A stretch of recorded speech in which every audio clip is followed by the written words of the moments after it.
The Golden Bird. In the olden time, there was a king, who had behind his palace a beautiful pleasure garden, in which there was a tree that bore golden apples. When the apples were getting ripe they were counted, but on the very next morning one was missing. This was told to the king, and he ordered that a watch should be kept every night beneath the tree. The king had 3 sons, the eldest of whom he sent, as soon as night came, into the garden. But when it was midnight, he could not keep himself from sleeping, and next morning again an apple was gone. The following night, the second son had to keep watch. It fared no better with him. As soon as 12 o'clock had struck he fell asleep, and in the morning an apple was gone. Now, it came to the turn of the third son to watch. He was quite ready, but the king had not much trust in him, and thought that he would be of less use than his brothers. But at last he let him go. The youth lay down beneath the tree, but kept awake, and did not let sleep master him. When it struck 12, something rustled through the air, and in the moonlight he saw a bird coming whose feathers were shining with gold. The bird alighted on the tree, and had just plucked off an apple, when the youth shot an arrow at him. The bird flew off, but the arrow had struck his plumage, and one of his golden feathers fell down. The youth picked it up, and the next morning took it to the king and told him what he had seen in the night. The king called his council together, and everyone declared that a feather like this was worth more than the whole kingdom. "If the feather is so precious," declared the king, "one alone will not do for me. I must and will have the whole bird." The eldest son set out. He trusted to his cleverness, and thought that he would easily find the golden bird. When he had gone some distance he saw a fox sitting at the edge of a wood, so he cocked his gun and took aim at him. The fox cried, "Do not shoot me, and in return I will give you some good counsel. You are on the way to the golden bird. This evening you will come to a village in which stand 2 inns opposite to one another. One of them is lighted up brightly, and all goes on merrily within, but do not enter it. Go rather into the other, even though it seems a bad one." "How can such a silly beast give wise advice?" thought the king's son, and he pulled the trigger. But he missed the fox, who stretched out his tail and ran quickly into the wood. So he pursued his way, and by evening came to the village where the 2 inns were. In one they were singing and dancing. The other had a poor, miserable look. "I should be a fool, indeed," he thought, "if I were to go into the shabby tavern, and pass by the good one." So he went into the cheerful one, lived there in riot and revel, and forgot the bird and his father, and all good counsels. Some time had passed, and when the eldest son, month after month, did not come home, the second set out, wishing to find the golden bird. The fox met him as he had met the eldest, and gave him the good advice, of which he took no heed. He came to the 2 inns. His brother was standing at the window of the one from which came the music, and called to him.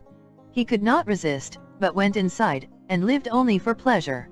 Again some time passed, and then the youngest king's son wanted to set off and try his luck. But his father would not allow it. "It is of no use," said he will be less likely to find the golden bird than his brothers. And if a mishap were to befall him, he knows not how to help himself. He is a little wanting at the best." But at last, as he had no peace, he let him go. Again the fox was sitting outside the wood, and begged for his life, and offered his good advice. The youth was good-natured, and said, "Be easy, little fox, I will do you no harm. You shall not repent it," answered the fox, "and that you may proceed more quickly, get up behind on my tail." And scarcely had he seated himself, when the fox began to run, and away he went over stock and stone till his hair whistled in the wind. When they came to the village, the youth got off. He followed the good advice, and without looking round turned into the little inn, where he spent the night quietly. The next morning, as soon as he got into the open country, there sat the fox already, and said, "I will tell you further what you have to do. Go straight forward. At last you will come to a castle, in front of which a whole regiment of soldiers is lying, but do not trouble yourself about them, for they will all be asleep and snoring. Go through the midst of them straight into the castle. Go through all the rooms, till at last you will come to a chamber where a golden bird is hanging in a wooden cage.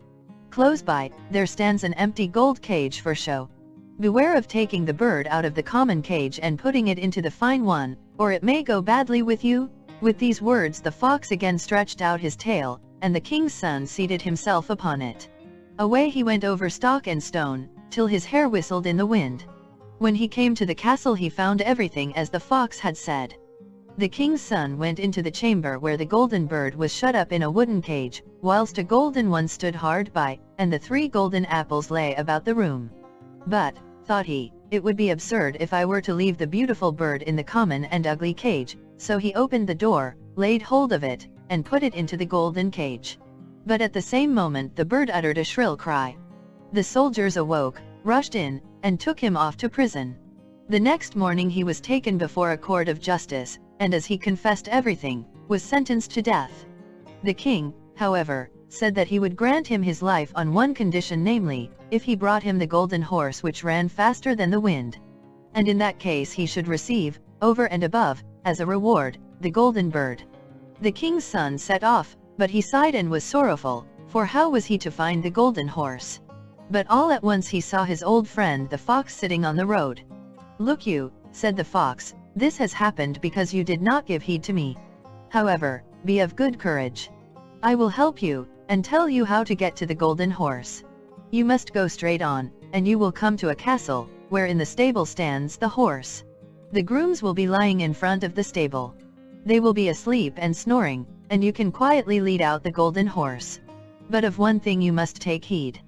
Put on him the common saddle of wood and leather, and not the golden one, which hangs close by, else it will go ill with you." Then the fox stretched out his tail, the king's son seated himself upon it. Away he went over stock and stone, until his hair whistled in the wind. Everything happened just as the fox had said. The king's son came to the stable in which the golden horse was standing, but just as he was going to put the common saddle upon him, he thought, "It will be a shame to such a beautiful beast, if I do not give him the good saddle which belongs to him by right." But scarcely had the golden saddle touched the horse than he began to neigh loudly. The grooms awoke, seized the youth, and threw him into prison. The next morning he was sentenced by the court to death, but the king promised to grant him his life, and the golden horse as well, if he would rescue the beautiful princess from the golden castle. With a heavy heart the youth set out. Yet luckily for him he soon found the trusty fox. "I ought to leave you to your ill luck," said the fox, "but I pity you, and will help you once more out of your trouble. This road takes you straight to the golden castle. You will reach it by eventide. And at night, when everything is quiet, the beautiful princess goes to the bathing house to bathe. When she enters it, run up to her and give her a kiss. Then she will follow you, and you can take her away with you. Only do not allow her to say farewell to her parents first, or it will go ill with you." Then the fox stretched out his tail, the king's son seated himself upon it. Away the fox went, over stock and stone, till his hair whistled in the wind. When he reached the golden castle it was just as the fox had said. He waited until midnight, when everything lay in deep sleep, and the beautiful princess was going to the bathing house. Then he sprang out and gave her a kiss. She said that she would like to go with him, but she asked him pitifully, and with tears, to be allowed to take leave of her parents. At first he withstood her prayer, but when she wept more and more, and fell at his feet, he at last gave in. But no sooner had the maiden reached the bedside of her father, than he and all the rest in the castle awoke, and the youth was laid hold of and put into prison. The next morning, the king said to him, "Your life is forfeited, and you can only find mercy if you take away the hill which stands in front of my windows, and prevents my seeing beyond it. And you must finish it all within 8 days. If you do that you shall have my daughter as your reward." The king's son began, and dug, and shoveled without leaving off. But after 7 days, when he saw how little he had done, and how all his work was as good as nothing, he fell into great sorrow and gave up all hope. On the evening of the 7th day the fox appeared and said, "You do not deserve that I should take any trouble about you.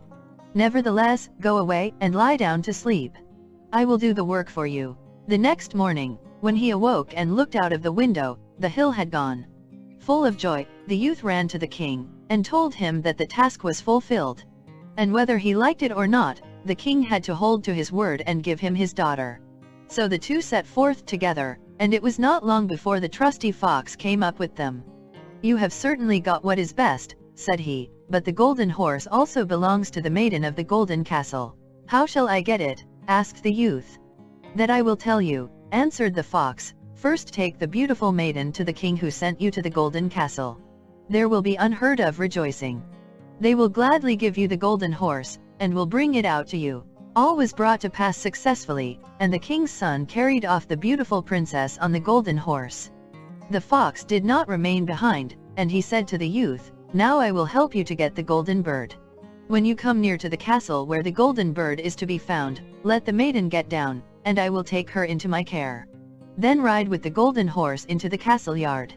There will be great rejoicing at the sight, and they will bring out the golden bird for you." When all was accomplished and the king's son was about to ride home with his treasures, the fox said, "Now you shall reward me for my help." "What do you require for it?" asked the youth.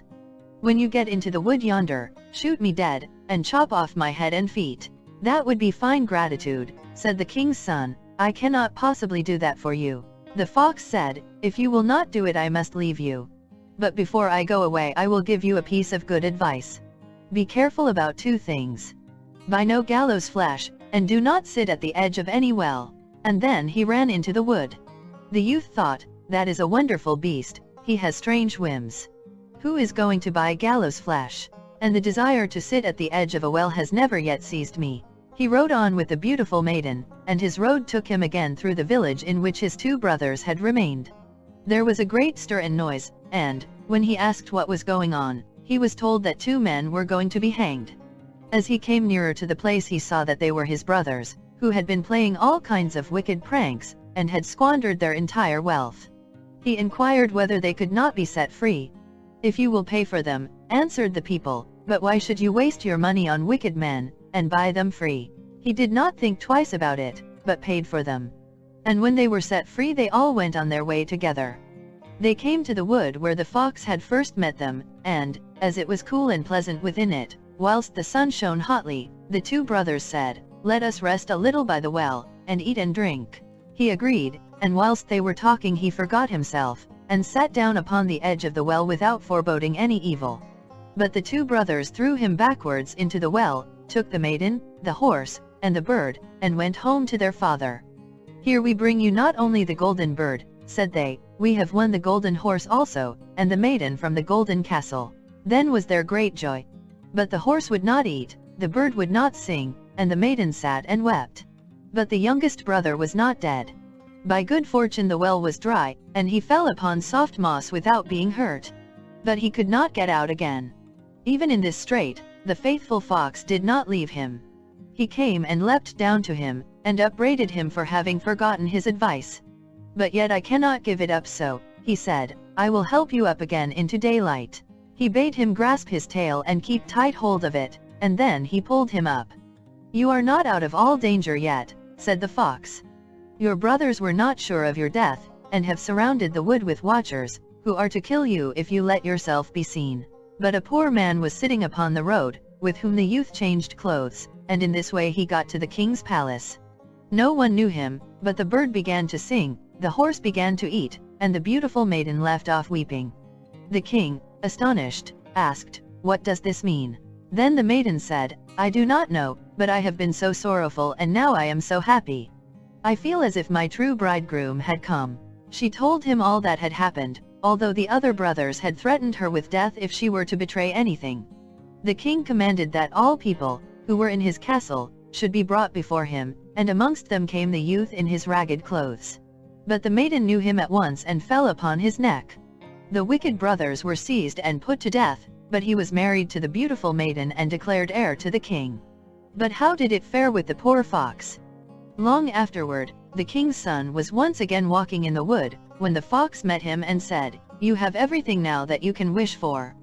But there is never an end to my misery, and yet it is in your power to free me." And again he asked him with tears to shoot him dead and to chop off his head and feet. So he did it, and scarcely was it done when the fox was changed into a man, and was no other than the brother of the beautiful princess, who at last was freed from the magic charm which had been laid upon him. And now nothing more was wanting to their happiness as long as they lived.